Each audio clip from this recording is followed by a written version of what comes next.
might be in a storm. You might find yourself being buffeted by the winds of life. You might be anxious. You might have trepidation about the future. You might be fearful to take the next step. But in the middle of those fears, you need to know Jesus is drawing near to you.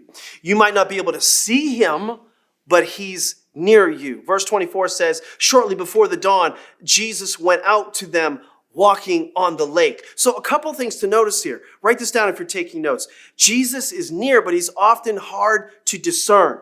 So it's dark outside, there's storms everywhere, and this is the conundrum of the Christian faith.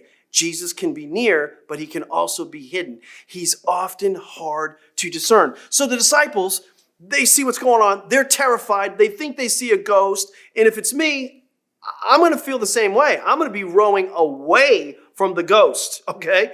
And so if there's a ghost coming after me, I'm not going towards him. And that fear is understandable. And especially because the sea at that time was like the dwelling place of evil contextually.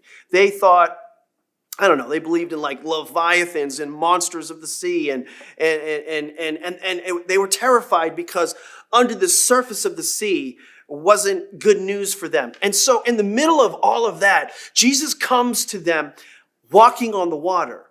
And this is significant. I think it's theologically significant because he's demonstrating to the disciples, while you're afraid of the water, I'm walking on it. I'm trying to tell you that all the powers that you fear, I am over all of them. He's drawing near. Sometimes we can't discern that. He's walking on. He's not in it. He's not under it. He's over it. And he's trying to demonstrate and communicate. He has authority over all of the problems, all the storms, all the winds, all the difficulties that you are facing. And then he says, take courage. It is I. Do not be afraid. And so this kind of brings us back to the Old Testament thing where Moses is like, who should I say sent me? And God says, tell him that I am that I am. That same God is saying right here, hey, who are you? It is I. It is I, the same God. I am here, so you don't need to be afraid anymore.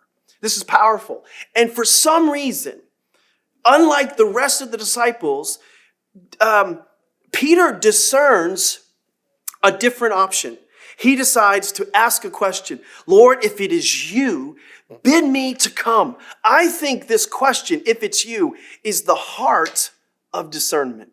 Is that you, Lord? Is that you speaking to me? Is that you out there looking like a ghost in the middle of the storm and in the darkness and the winds? If that's you, Lord, are you in this relationship? Lord, are you in this business deal? Lord, is this you in regards to this investment? Is this you? Is this a test that I'm in right now? Is this where you want me to go? Is this what you want me to do?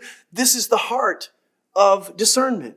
And we need sometimes to do the hard work of discernment and obviously be in the Word, obviously seek wise counsel. Obviously, we need to be in intimate fellowship with God. But at some point, you got to respond to what he's saying. He says, come.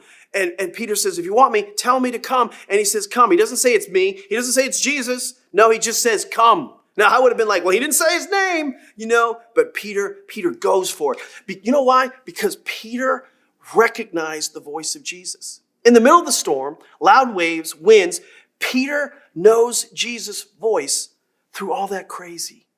They had a relationship. This is powerful. You got to have a relationship to be able to discern and distinguish between the different voices. And that's the core of what it means to be a follower of Jesus. Jesus said, my sheep know my voice.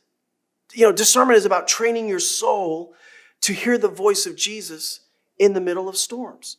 And we often in the Bible, we hear a description of Christians or followers of God as sheep.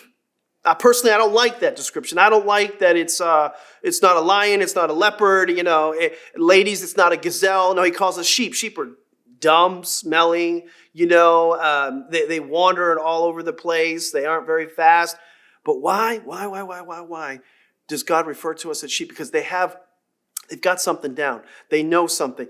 They know the shepherd's voice. They know the master's voice.